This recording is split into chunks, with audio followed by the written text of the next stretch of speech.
Com a vida tranquila nessa reta final, o São Paulo foi até Porto Alegre enfrentar o Grêmio e acabou saindo com a derrota, gente. Dá pra acreditar? Roda. Grêmio e São Paulo em Porto Alegre. Logo no primeiro minuto, os donos da casa tiveram a primeira chegada do jogo.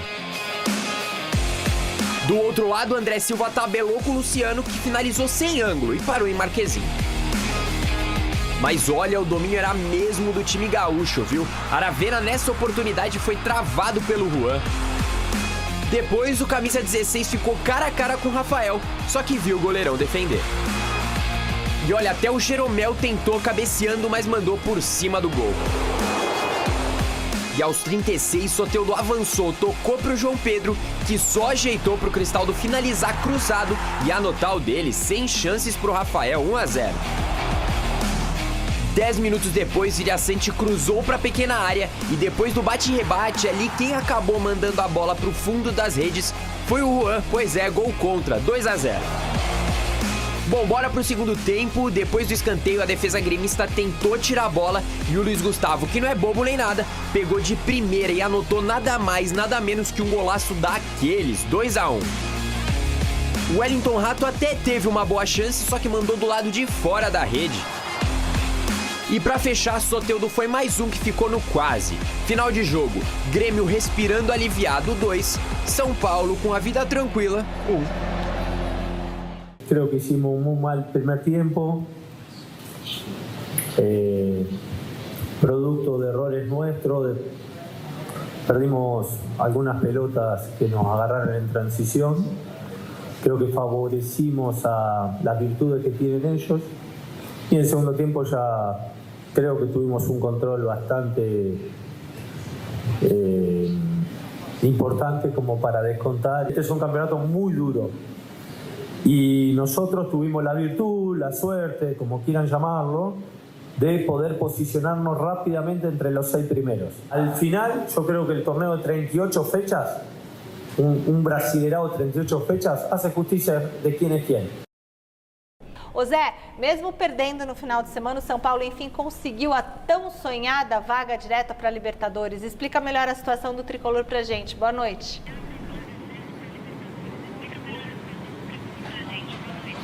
Boa noite, minha querida Michele Janela. Beijo grande pra você, abraço pra todo mundo que tá acompanhando a gente. Pois é, o São Paulo conseguiu, enfim, a tão sonhada vaga direta pra Conmebol Libertadores do ano que vem. Já tem vaga garantida na fase de grupos da Liberta 2025, porque o Botafogo foi o campeão da atual edição, que acabou agora, né, no final de semana e no sábado. O Botafogo foi campeão da Libertadores. Com isso, já tem vaga direta pra Liberta do ano que vem. O Fogão via Libertadores e aí abre mais uma vaga ali via Campeonato Brasileiro. O Flamengo, que tem a sua vaga via Copa do Brasil, o Flamengo ganhou a Copa do Brasil desse ano, então o Flamengo está no G4, abre mais uma vaga também. Com isso, o G4 virou o G6 e o São Paulo, que está ali na 6ª posição com 59 pontinhos, então está garantidíssimo na Conmebol Libertadores do ano que vem. Com isso, o São Paulo não tem mais muito o que fazer no Campeonato Brasileiro, né? O São Paulo entra em campo na próxima quarta-feira contra o Juventude no estádio do Morumbi. Estarei lá, fiquem tranquilos, estarei lá trazendo tudo ao vivo para vocês.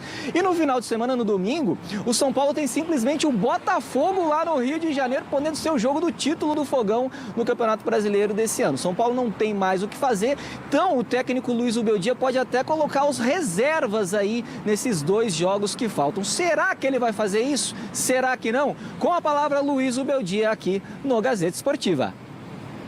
Por supuesto que hay que prepararse muy bien para el año que viene en todo sentido y tenemos que evaluar a ver cómo jugamos, qué formación pongo con Juventud y qué formación pongo con Botafogo. Esta es una situación un poco incómoda porque si bien uno sabe que con esta camiseta todos los partidos es importante competir y por supuesto ganar, también es cierto que alcanzar un objetivo como la clasificación directa hace que todo sea diferente.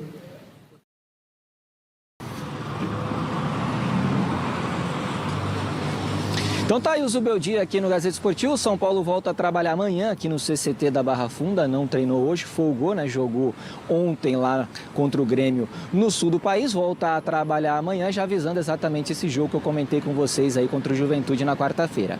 Presidente Júlio Casares está lá em Londres, na Inglaterra, hein? Viajando aí, ele é representante legal da Libra, né? Da Liga do Futebol Brasileiro, uma das ligas criadas recentemente aqui no futebol brasileiro. Ele e o Rodolfo Landim, presidente do Flamengo. Dessa vez, Casares foi lá para Londres para conversar com 2 clubes ingleses em relação aí a competições, como é que eles organizam as coisas por lá. Clubes importantes, não foram revelados aí os nomes desses clubes. Muita gente já se perguntando, será que tem alguma coisa aí também que o Casares vai fazer em prol do São Paulo especificamente? O São Paulo querendo a contratação do Wendel, por exemplo, lateral esquerdo lá do Porto. De repente o Casares dá uma passadinha ali em Portugal. A ver como que vai ser essa viagem do Casares. O que a gente sabe é que é uma viagem de uma semana, vai conversar com representantes também da Premier League e de 2 clubes lá da Inglaterra. Tá certo, Michele? Devolvo para você aí, beijo grande para todo mundo e até uma próxima. Beijo grande, Géser Paz, meu querido. E aí o São Paulo? Conseguiu, Miller? Conseguiu, mas é muito pouco, Michele. Para um clube grande, que tem grandes conquistas de títulos importantes, né? Só pegar uma vaga na pré-Libertadores, né? Acho que o trabalho do Zubeldia é um trabalho bem assim, regular, sim. Acho que o grande desafio do Zubeldia, assim como o do Ramon Dias, será o Paulistão. O Paulistão será um termômetro, um limite para ele, né? Não gosto muito do treinador do São Paulo, então acredito que o Paulistão será um tal de divisor de águas. Porque por mais que a diretoria tenha sido transparente, está sendo transparente com o torcedor falando da situação, clube grande é pressão. Claro. Ou seja, há 4 semanas, um pouco mais, o Ramon Dias estava na beira da ribanceira com a torcida. Aí classificou, fugiu do rebaixamento, vem liberar. Não, os caras não estão nem aí, vão embora, pedrinha de sal na garganta, vão festejar e vão pra dentro. Aí começa o Campeonato Paulista o ano que vem. Se vem um desempenho ruim, numa nova montagem de time, um time talvez com mais dificuldade no aspecto financeiro para arrumar a equipe, os resultados não surgem, vamos ver como é que a torcida vai encarar. Sabe que eu fico chateado com o Zubeldia, Michele? Já está classificado, já alcançou o objetivo para Libertadores?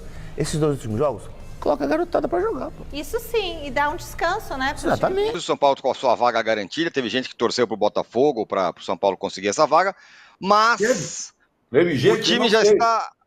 Teve gente, teve aqui entre nós? Aqui entre nós, teve Na televisão ou no YouTube? Em todos os lugares, em todas as plataformas. Agora, Arnaldo, você tá mutado, Arnaldo, você tá mutado.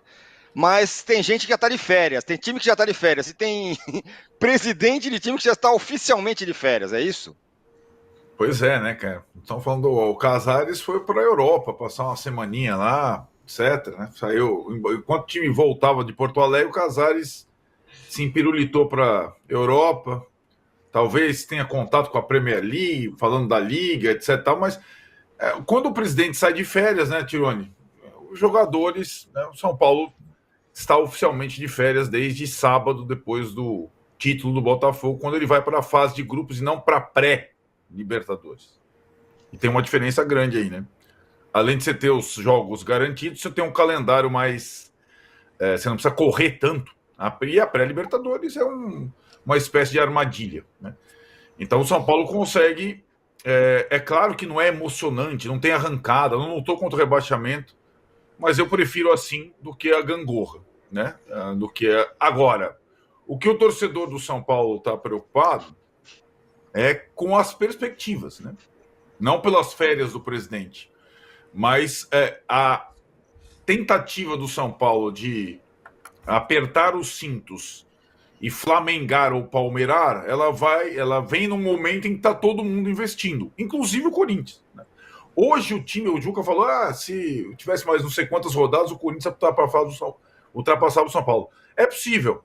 Hoje o time do Corinthians é melhor do que o time do São Paulo, pela janela que o Corinthians fez no meio do ano, né? O São Paulo não fez janela, não contratou, o Corinthians contratou meio time. Mas é verdade também que a última derrota para o Corinthians foi para quem, Juca? São Paulo. Logo depois da eliminação da Libertadores para o Botafogo. Então, o que será do São Paulo em 2025? Se o São Paulo terá condição de disputar as Copas para tentar ganhar e jogar o brasileiro sem sustos na zona da Libertadores, como fez nesse ano desde a 12ª rodada, eu não sei.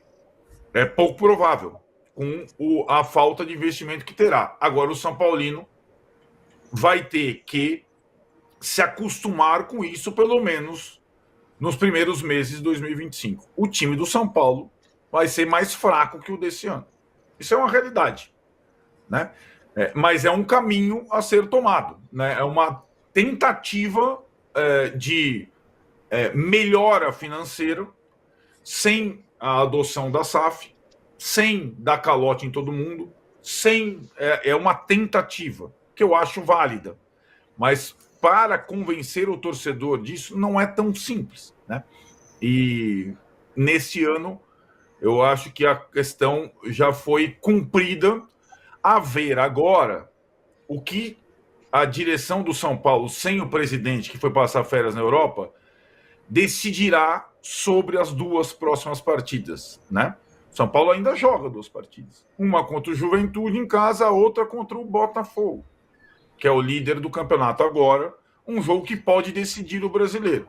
Tá todo mundo falando, a decisão de dar férias para jogadores, colocar time alternativo, para mim, deveria ser tomada em função das 2 partidas, e não só da última. A ver o que vai acontecer. Provavelmente, no posse de bola da sexta-feira, a gente já saberá se o time que enfrentou o Juventude será o mesmo time que enfrentará o Botafogo e dificultará o jogo, como bem sabe Danilo Lavieri, como sempre aconteceu na história. Para de falar sobre o São Paulo, o presidente Júlio Casares está em território europeu. Ele havia embarcado na noite desse domingo rumo a Londres, na Inglaterra, primeiro com escala em Portugal, mais especificamente em Lisboa.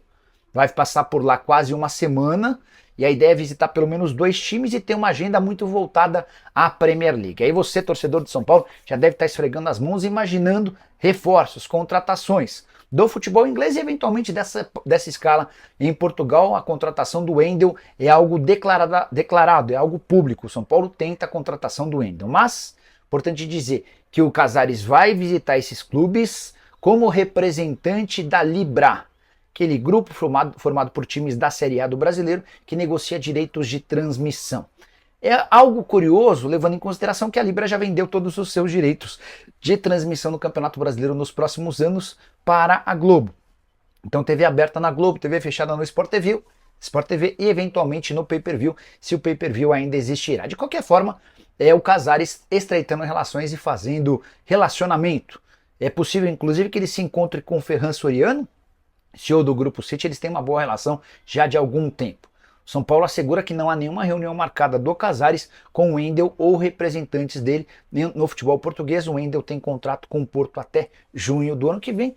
Só uma curiosidade, o Casares chegou a dizer para mim que foi ele quem começou as tratativas com o Wendel, quando foi chefe da delegação da seleção brasileira e o Wendel estava convocado. Então, não ficaria surpreso se houvesse algum contato ao longo dos próximos dias, até especialmente depois do interesse que se tornou público do Corinthians também no jogador.